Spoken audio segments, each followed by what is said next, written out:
civilians is also justifiable. So when states like Iran or North Korea seek nuclear weapons, use of force is fully justifiable. When a country commits unprovoked aggression, as Iraq did against Kuwait in 1990, Kuwait is entitled in the exercise of its own self-defense to ask for allies to protect it, which is why we attacked Iraq. So there are a lot of there are a lot of different situations, and different facts, different circumstances give rise to different remedies. Absolutely, but in most of those circumstances, the existential interests of the United States were not involved. Your own populations were not threatened either in Libya or in Syria, or for that matter, during the second Iraqi invasion that you so eagerly supported. No. Well, no, that's simply not correct in either case. And you can talk about these others as well. In the case of Syria, where terrorists supported by Iran, supported by the government of Syria, were threatening to create an Islamic State that would have threatened the West as a whole, and had very strong Western support across the board with our NATO allies to destroy the Islamic State.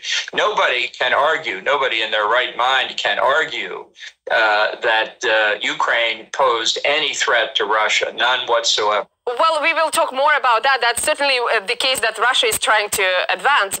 And Russia has sounded its deep displeasure with NATO's moving formally and informally towards its borders for quite some time, including when you were in office. You visited Moscow as President Trump's national security advisor. You shook hands with Vladimir Putin. I remember, I think it was in summer of 2018, you even talked about the value of communication between leaders in the most difficult of times. In all fairness, didn't the Kremlin use all the diplomatic means at its disposal to limit the unwelcome and some would say malicious U.S. presence close to Russia's borders? There's simply no truth to what you're saying. NATO didn't move toward Russia's borders, just for the benefit of people in Russia who may not hear this. It was the nations of Eastern and Central Europe, once the Warsaw Pact broke up, after decades of repression by the Soviet Union, that came to NATO and requested membership so that they could create their own free governments and societies, and so that they could have peace and security against external threats. NATO didn't decide it wanted to expand into Eastern Europe. Democratically elected governments expressing the will of their peoples asked for NATO membership, and we agreed. Ambassador Bolton, with all due respect, I think you're a shrewd enough thinker to understand that Moscow would find it quite provocative that the United States was providing Ukraine with lethal weapons for a pretty long period of time. You may disagree that it poses a threat to Moscow, but Moscow is within its own right to determine what it seems as threatening. And it did signal its displeasure with it, didn't it? So you believe Moscow would be perfectly within its rights to attack Estonia, Latvia, and Lithuania right now? Absolutely not, because I don't think Latvia, Estonia are big enough countries to pose a security threat to Russia. Ukraine, a very large European country, would be. And given that President Zelensky recently raised a specter of a nuclear confrontation, of reestablishing its nuclear expertise, you think the Russians should have missed that comment at the Munich Security Conference? So let me get your rationale here. If a country's big enough, like Ukraine, then Russia is entitled to invade. How about not Poland? Entitled? Then Russia should take its security interests seriously, and I think it did communicate that to the Americans. You cannot deny that. Nobody denies that Russia has legitimate security interests, but that doesn't mean you have okay, and what are they? Can I ask you, what are those legitimate security interests? Can you define them? For example, in terms of the flight time that it takes for the rockets to reach Moscow, how would you define that security interest? What would be the comfortable flight time for you for rockets to reach Russia? Well, I don't know. Russian rockets can reach the United States in 30 minutes. That's not very comfortable either. The point is that the question of what constitutes a legitimate threat to Russian security is a subject Russia has to prove. And there's absolutely no evidence that Ukraine has ever had the capacity to threaten Russia.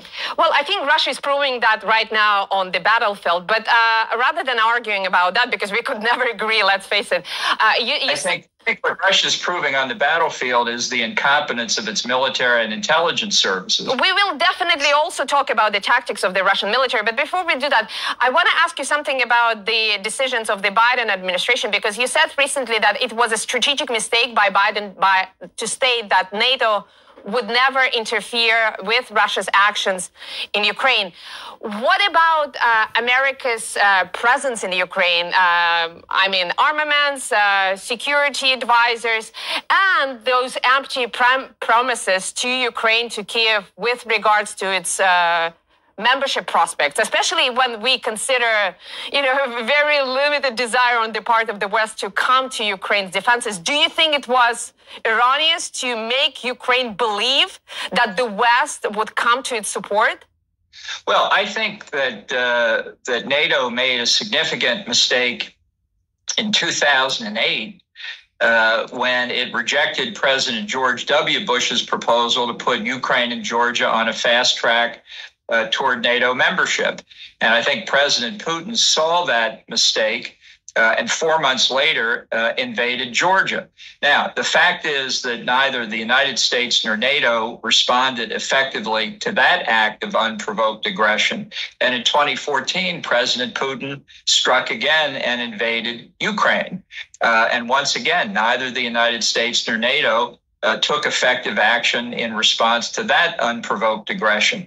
But the fact that these mistakes were made doesn't justify Russia taking another act of unprovoked aggression. What it says is that only when Russia is deterred adequately does it not act with military force. And that's why, in this case, making sure that Russia doesn't benefit from this act of aggression is very important. You mentioned that it was a mistake not to grant Ukraine and Georgia formal membership, but as it is viewed from the Kremlin, it doesn't really matter whether the membership is formal or informal. The fact of arming Ukraine, which the West has been doing very eagerly over the last couple of months and years, already constitutes security threat for Moscow, at least in the Kremlin's calculus. And I want to ask you something as a strategist rather than...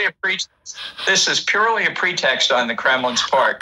What Ukraine was looking to do was make sure that it had adequate defensive capabilities. And does it have those adequate defense capabilities right now? Did that premise work out well? Does it have it now? Well, it's doing a lot better than the Kremlin expected, that's for sure. Well, that's not good enough. But let me ask you again.